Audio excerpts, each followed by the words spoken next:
You mentioned that we have, and that, again, in that great course, is a bias towards the authority, the authority bias. Mm-hmm.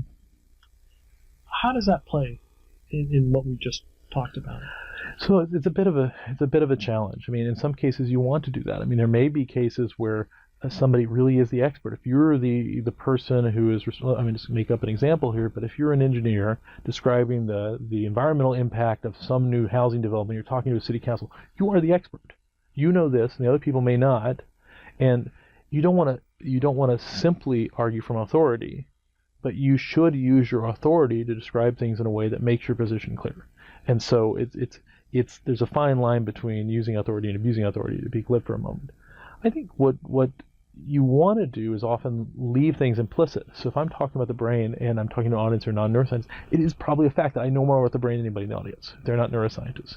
Of course, if I'm talking to other neuroscientists, there are probably lots of people in the audience who know more than I do. But at least if I'm talking to non-neuroscientists, I'm going to talk about that. But that doesn't mean I say, I know more at the neuroscience, here, remember this. That actually takes away this active role they have. Maybe what I really want to do is be someone who helps my audience leave the talk feeling like they know more about neuroscience. As opposed to you know. Right. And so it's not just accept what I say, but let me teach you about something. So in one of the examples I talk about in a lot of my courses, something called reference dependence, which is this idea that we make our decisions with regard to some reference point and not in absolute terms. So the analogy might be something like, I don't know, I may know that $2.50 is expensive for a cup of coffee here because coffee should be at $2. So 50 cents matters there. But if I said it was $1.80, it might seem like a good deal. But that's, of course, crazy. Why does 20 cents matter or 50 cents matter? In New York City, I might have a different reference point, and I would now think that $4 is a good price for coffee.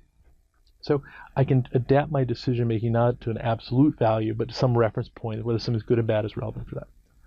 I can just tell people that. Or I say, let me teach you, I mean, don't say it exactly, but I can teach them a little neuroscience. Let's talk about these dopamine neurons. You've heard about those before. Wow, let's look how they code information. They turn out to code information exactly that reference dependence way. So they now learn about a part of the brain. They learn about the neurons in the part of the brain. It makes them feel a little smarter when they hear about dopamine on NPR or something like that. And then they can relate that to the phenomenon we're talking about.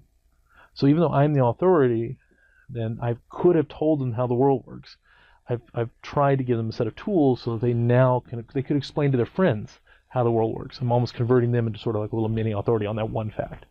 And if you do that I think is a more effective use of your authority than if you just simply trust that people will obey it.